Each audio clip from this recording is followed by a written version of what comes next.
नमस्कार। आज हम सीधे एक ऐसे केस की गहराई में उतरने वाले हैं जिसने सच में पूरी दुनिया को हिलाकर रख दिया है। हम बात कर रहे हैं मॉडर्न हिस्ट्री के शायद सबसे विवादित, सबसे ज्यादा चर्चा में रहे और सबसे रहस्यमय डॉक्यूमेंट लीक की, एप्स्टीन फाइल्स। देखिए, ये कोई आम केस नहीं है। ये ताकत, पैसे और अपराध की एक ऐसी डार्क दुनिया को बेनकाब करता है जिस पर यकीन करना मुश्किल है।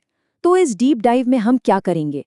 हम इंटरनेट की अफवाहों को साइड में रखकर सिर्फ और सिर्फ उन ठोस सबूतों और तथ्यों की पड़ताल करेंगे जो असल में हमारे सामने मौजूद हैं। तो एप्स्टीन फाइल्स दुनिया का सबसे बड़ा रहस्य। जरा इस सवाल पर गौर कीजिए, आखिर पूरी दुनिया का इंटरनेट इस एक केस को लेकर इतना पागल क्यों है? मतलब जब आप अरबपतियों, बड़े बड़े राजनेताओं, एक सीक्रेट प्राइवेट आइलैंड और फिर एक हाई सिक्योरिटी जेल में हुई एक बेहद रहस्यमय मौत को एक साथ मिला देते हैं ना, तो ये किसी सस्पेंस थ्रिलर फिल्म जैसा लगने लगता है। लेकिन ये कोई फिल्म नहीं है, ये बिल्कुल सच है। और स्क्रीन पर मौजूद यही सवाल हमारी आज की इस पूरी जांच का बेस है।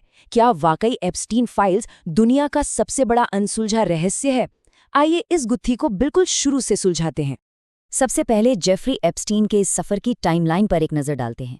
1990 के दशक में यह अमेरिकी फाइनेंसर दुनिया के सबसे ताकतवर लोगों के बीच अपनी पैठ बना रहा था। न्यूयॉर्क से लेकर पेरिस तक उसकी लग्जरी प्रॉपर्टीज थीं। सब कुछ बहुत शानदार लग रहा था, है ना? लेकिन उस चकाचौंध के पीछे एक बहुत ही भयानक सच्चाई पनप रही थी। 2005 में फ्लोरिडा में पहली बार एक शिकायत दर्ज होती है और यहीं से इस नेटवर्क की पहली दरार दुनिया के सामने आती है। उस पर मसाज के बहाने नाबालिगों को बुलाकर उनका शोषण करने के बेहद गंभीर आरोप लगे।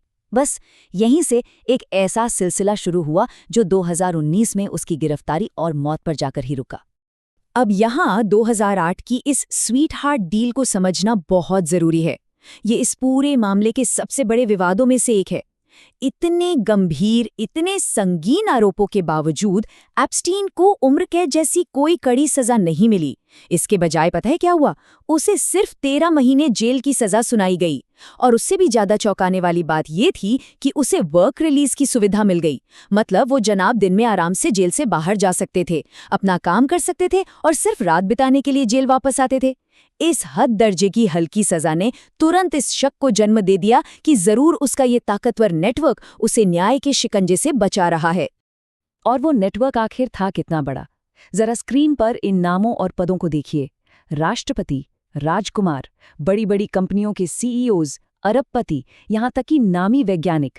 एप्स्टीन के पार्टियों और मीटिंग्स में दुनिया के सबसे प्रभावशाली लोगों का आना जाना लगा रहता था। इसी वीआईपी नेटवर्क ने एप्स्टीन को एक ऐसा रुतबा दे दिया था जहां उसे लिटरली अनटचेबल माना जाने लगा था। मतलब एक ऐसा इंसान जिसे कोई छू भी नहीं सकता। और सच कहूं तो ठीक इसी वजह से जब सालों बाद एप्स्टीन फाइल्स लीक हुई ना, तो वो रातों रात दुनिया का सबसे बड़ा और विवादित डॉक्यूमेंट लीक बन गया। हर कोई बस यही जानना चाहता था कि इन बड़े नामों में से कौन कौन इस डार्क नेटवर्क का हिस्सा था। आइए अब इस नेटवर्क के टूल्स को समझते हैं। Lolita express. इंटरनेट ने एप्स्टीन के उस कुख्यात प्राइवेट जेट को यही नाम दिया था। जैसे ही इस जेट के फ्लाइट लॉग्स पब्लिक हुए, इंटरनेट पर सच में एक भूचाल सा आ गया। क्यों? क्योंकि दुनिया के कई बेहद ताकतवर लोग इस प्लेन में यात्रा करते हुए दर्ज किए गए थे। और सबसे डराने वाले आरोप ये थे कि इसी जेट का इस्तेमाल कथित तौर पर नाबालिग लड़कियों को अलग अलग जगहों पर ट्रांसपोर्ट करने के लिए भी किया जाता था। इन फ्लाइट लॉग्स ने एक लोकल केस को सीधा एक ग्लोबल स्कैंडल में बदल कर रख दिया। और ये जेट आखिर जाता कहाँ था? इसका गंतव्य था यूएस वर्जिन आइलैंड्स में मौजूद एप्स्टीन का अपना एक secret private island, little Saint James, जिसे इंटरनेट की दुनिया में पीडोफाइल आइलैंड कहा जाने लगा। पीड़ितों की जो गवाहियां सामने आई हैं, उन्होंने इस आइलैंड को लेकर रोंगटे खड़े कर देने वाले आरोप लगाए हैं। बताया जाता है कि यहां अमीर मेहमानों के लिए खास पार्टियों का आयोजन होता था, जहां कथित तौर पर अंडरएज लड़कियों को लाया जाता था और उनका शोषण किया जाता था। इस आइलैंड की इसी भारी गोपनीयता ने दुनिया भर में बड़े पैमाने पर कॉन्स्पिरेसी थ्योरीज को हवा दी। लेकिन ध्यान देने वाली बात यह है कि इस पूरी कहानी में एप्स्टीन अकेला बिल्कुल नहीं था। यहीं पर एंट्री होती है घिस्लेन मैक्सवेल की। घिस्लेन मैक्सवेल एप्स्टीन की सबसे करीबी सहयोगी और दोषी रिक्रूटर। कोर्ट ने उसे बाकायदा लड़कियों को रिक्रूट करने और इस पूरे ट्रैफिकिंग नेटवर्क को मैनेज करने का दोषी पाया है। अमीर लोगों से संपर्क बनाना और युवा लड़कियों को उनके जाल में फंसाना, ये सब उसी के जिम्मे था। आज भी बहुत से लोगों का ये पक्का विश्वास है कि चूंकि मैक्सवेल इस पूरे ऑपरेशन के बिल्कुल सेंटर में थी, इसलिए इस नेटवर्क के बाकी बचे हुए सारे रहस्य, सारे राज आज भी उसी के पास दबे हुए हैं। चलिए थोड़ा आगे बढ़ते हैं और देखते हैं कि ये मामला 2019 में अपने क्लाइमैक्स पर कैसे पहुंचा।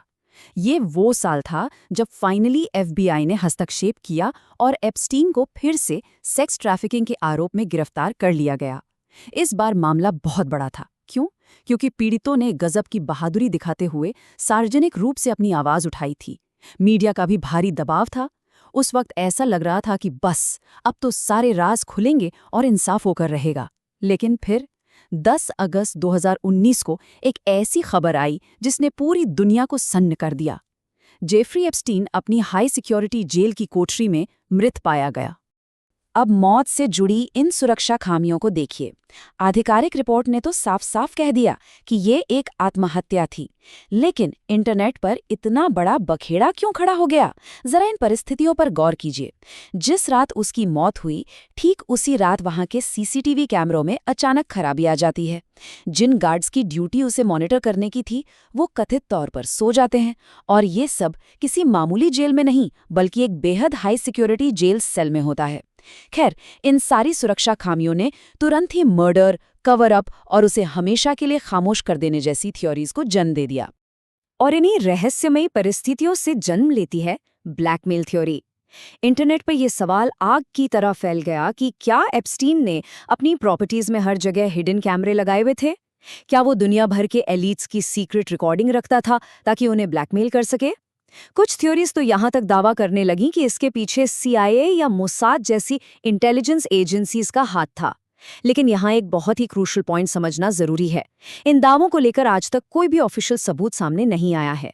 ये थ्योरीज सुनने में बहुत दिलचस्प जरूर लगती हैं, लेकिन सच यही है कि ये अभी तक प्रमाणित नहीं है। आइए अब वापस ठोस तथ्यों की ओर लौटते हैं। इस टेबल में उन हाई प्रोफाइल नामों को देखिए जो फाइल्स में सामने आए हैं। अगर हम इन्हें निष्पक्ष तरीके से देखें तो एक अहम बात बिल्कुल साफ हो जाती है। बिल क्लिंटन और डोनाल्ड ट्रंप जैसे नाम इन दस्तावेजों में मौजूद तो हैं, लेकिन उन पर कोई भी अपराध साबित नहीं हुआ है।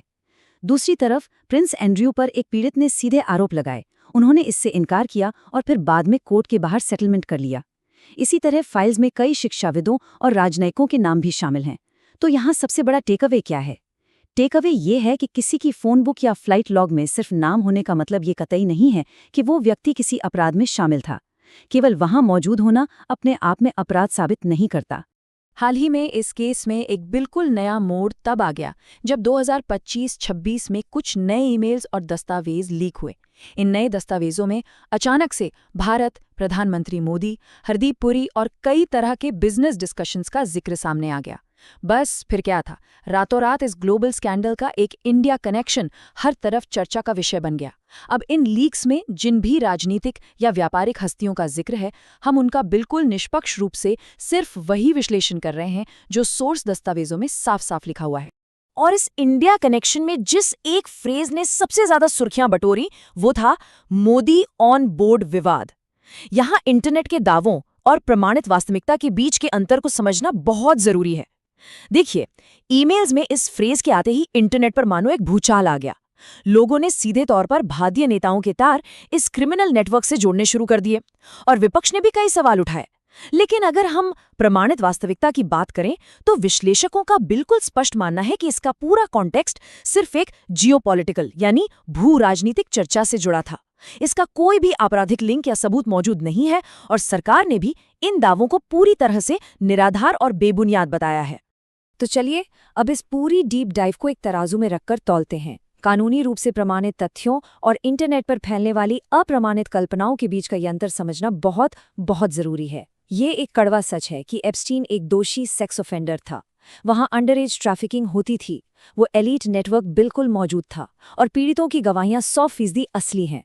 लेकिन इसके साथ साथ ये भी उतना ही सच है कि फाइल्स में दर्ज हर नाम मुजरिम नहीं है। इंटरनेट पर बहुत सी फेक लिस्ट्स भी घूम रही हैं। पूरी फाइल्स अभी भी दुनिया से छिपी हुई हैं और किसी भी ग्लोबल कॉन्स्पिरेसी के दावे को अभी तक आधिकारिक रूप से साबित नहीं किया जा सका है। और अंत में हम सब इस एक बहुत बड़े अनसुलझे सवाल पर आकर रुक जाते हैं। क्या उन असली क्लाइंट्स का सच कभी पूरी तरह से दुनिया के सामने आ पाएगा? बहुत सी फाइल्स आज भी सील्ड हैं और कई चेहरे आज भी नकाब के पीछे छिपे हैं। यह मामला अब सिर्फ एक अपराध की कहानी नहीं रह गया है, बल्कि यह दुनिया की सबसे बड़ी अनसुलझी पावर मिस्ट्रीज में से एक बन चुका है। दस्तावेजों में दर्ज जानकारी और इंटरनेट की अटकलों के बीच असली सच कहीं बहुत गहरे दफन है। हमारी इस विस्तृत जांच का उद्देश्य सिर्फ और सिर्फ तथ्यों को पूरी पारदर्शिता के साथ आपके सामने रखना था। आगे क्या होगा, हाँ, ये तो वक्त ही बताएगा। इस विश्लेषण का हिस्सा बनने के लिए बहुत बहुत धन्यवाद।